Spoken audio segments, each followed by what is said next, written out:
It's been such a long time since I've filmed a video that I feel like I don't even know how to use the camera, never mind actually sit in front of it and film an entire video, so this could be a bit of a disaster. I really wanted to try and get back into YouTube again, and I thought the best way to do that would just be to get the camera out, sit in front of it, speak and see what happens. So I'm not promising this is going to be the most amazing video ever. It's obviously not going to be fantastic quality or anything, but it's a video nevertheless, and I think it's a route to get back into YouTube.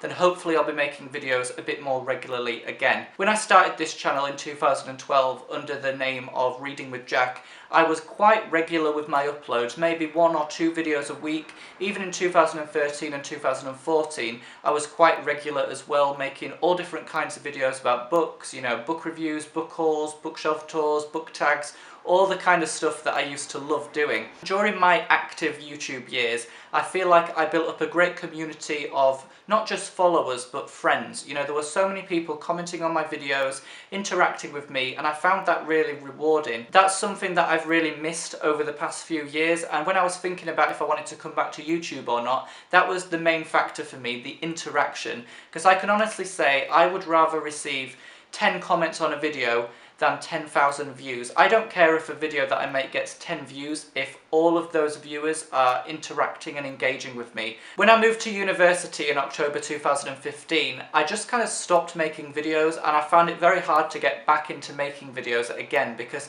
it is a kind of skill that you develop over time, and I think when you haven't filmed videos for a few years you become a bit rusty, and I just don't feel like even this video I don't think will be amazing. There were various reasons why I didn't want to film videos when I was at university. One was obviously that I was really busy. There is a lot of work at university. Do not underestimate it. It's not just about having a good time. There is a lot of work. It can get quite overwhelming and quite stressful, and I think when you're stressed you're just not in the right frame of mind to actually film videos. I also don't really like filming videos around other people, and obviously at university, in halls of residence and in student houses and that kind of thing, there are a lot of people, and I get really conscious when I am filming, and I feel like there could be someone at the door listening to every single word that I say, and it just makes me a bit nervous, so I just didn't really film videos when I was at university. In terms of my experience at university, I'm always going to be honest about it, and I actually want to make a few more videos talking about this more specifically, because I feel like a lot of people on YouTube, like the big YouTubers,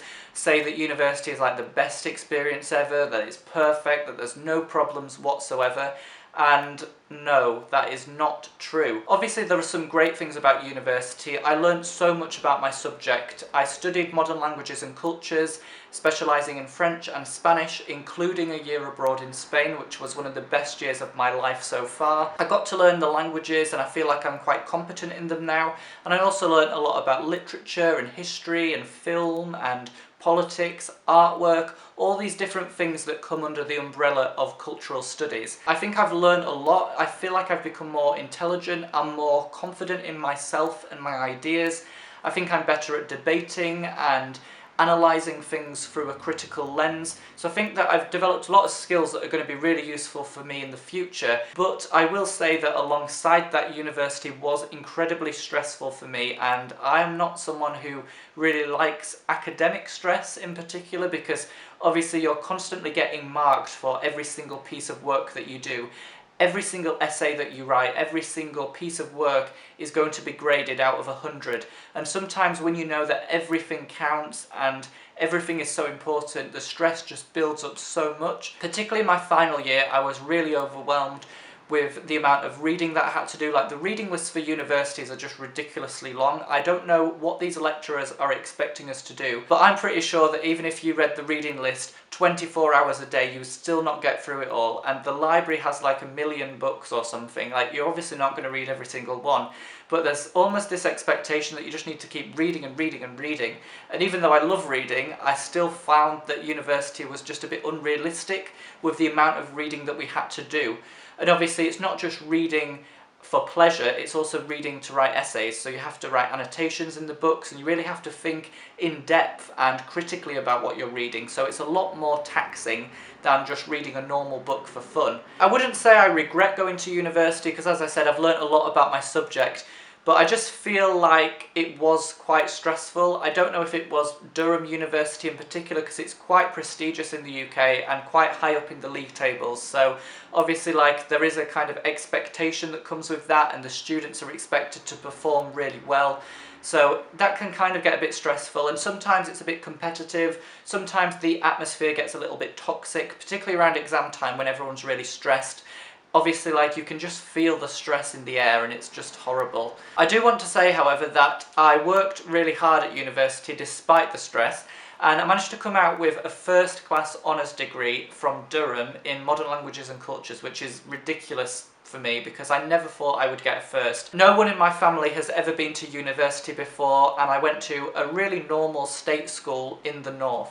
So I'm not really from a very privileged background or anything, and I went to one of the best universities in the UK and got the best mark that I could get. So I think that is a massive achievement for me. I also managed to win a prize, which is crazy. Even crazier than getting a first was winning a prize for the student with the highest marks in Spanish out of the entire cohort of final year Spanish students. I think there are around 130 people who did Spanish in final year, so the fact that I got the highest marks out of all these people is honestly crazy. Some of these people are from really rich backgrounds. They went to private schools which were like £40,000 a year, and obviously almost had a kind of advantage over me, yet I still outperformed them, which I find really strange, but also I think it's a reflection of the fact that I worked really hard at university. There were still times at Durham when I kind of had imposter syndrome, when I felt like I didn't really fit in, that I wasn't really meant to be there. There were times where I was sat in a class thinking that I was the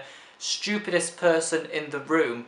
So to get a first is just crazy, really. It just blows my mind. After getting my exam results, obviously I had the graduation, which was one of the most memorable days I think I'll ever have in my life. It was really like regal and royal, like I had this massive gown on and white fur and stuff. I think I posted a picture on Instagram if you're interested. And it was a really strange atmosphere to be in, but it was so memorable. Obviously to be surrounded by people that were on my course and by my family as well. I just really loved the graduation day, so all the stress and all the hard work was absolutely worth it for the marks that I got and for the graduation as a whole. So obviously some of you are probably thinking, what's happening next, apart from making YouTube videos again, which I'm hoping to actually do. I'm currently in the process of job hunting, and I'm going to say this is more stressful than university. Job hunting is horrible. If you actually put effort into job applications, they can take forever. It's not just a question of sending your CV off and then getting an interview. There are so many different stages, particularly for graduate level jobs. So sometimes you have to like type out answers to different questions when you fill in the application form. Then someone has to assess that before you can do some sort of like test. So I've had like maths tests to do and stuff, and I'm not very good at algebra, so they've been a disaster. And then you have all these kind of like psychological tests and behavioural tests and all this kind of stuff before you even get face to face with someone. You also have to do video interviews for some of the jobs I've applied for, which is really weird because it's almost like making a YouTube video again, because obviously I am kind of used to talking in front of a camera, but honestly, I don't even think my YouTube experience has helped me in any way doing video interviews. They are the weirdest thing to do. Obviously, some video interviews are via Skype, so you actually see the person, and I think that's kind of a good idea because you can interact with them more. But the ones that I've been doing are like they give you a question on the screen and you just have 2 minutes to answer it. You're literally just looking at yourself in the webcam. It's really strange, like out of body experience. Then if you get through the video interviews, sometimes you do a telephone interview. If you get through the telephone interview, you can do a face-to-face interview. But even the face-to-face interviews nowadays are in the form of like an assessment centre. So it's not just an interview, you have to do presentations, you have to do group tasks. So obviously you can see like applying for jobs takes a lot of time. Obviously I got a first class mark and I went to a good university, and I am finding it really difficult to get jobs. So to anyone else in the same experience, you're not alone. I am trying really hard every single day applying for jobs, and I haven't got anywhere yet. I always believe though that everyone takes a different path in life. So some people will get their dream job straight away, some people it might take them a bit longer, but it really doesn't matter. Follow your path as an individual, don't compare yourself to others. That's actually something that I was quite bad at doing. Like the week I graduated, I was comparing myself to every single other graduate on LinkedIn, looking at all the experience they had, looking at all the jobs they had lined up, and I had nothing, and I felt like I was a bit of a disaster. Even though I got a really good mark at university, I still feel like You know, who will employ me? Is there someone out there wanting to employ me? Because I really, really want a job. I am a really hard worker, and I put 110% into anything I do, whether it's university, whether it's work, anything. Like, I do like to try hard. So I just hope that hopefully eventually someone will find me and the right employer will come around. I definitely want to be employed by someone who believes in me and who really thinks that I can do a good job for their company. I don't want to be employed by someone half-heartedly just because they need a random worker to work for them. I want someone who's going to invest in me and who will reward me for the work that I put in. So I think that's everything for the most rambly and unorganised video that I've ever made in my life. I hope no potential employers are watching this because they're going to think that I'm so bad with like structuring ideas and stuff, but I'm actually good. I have talents and I want to work for you if you have a job going. So please, if you are an employer watching this, which I highly doubt, obviously contact me. Apart from that, I just want to say thank you so much again to everyone who has stuck by this channel, to all my subscribers. Hello to any new subscribers who come along as well. Please encourage me to keep making videos. Give me video requests, tell me the kind of videos you want to see, and hopefully I'll be back soon with the next video. So again, thank you so much. Apologies if it was a really bad video today, but I'm getting back into YouTube again. Hopefully I'll get better over time, and I'll see you next time.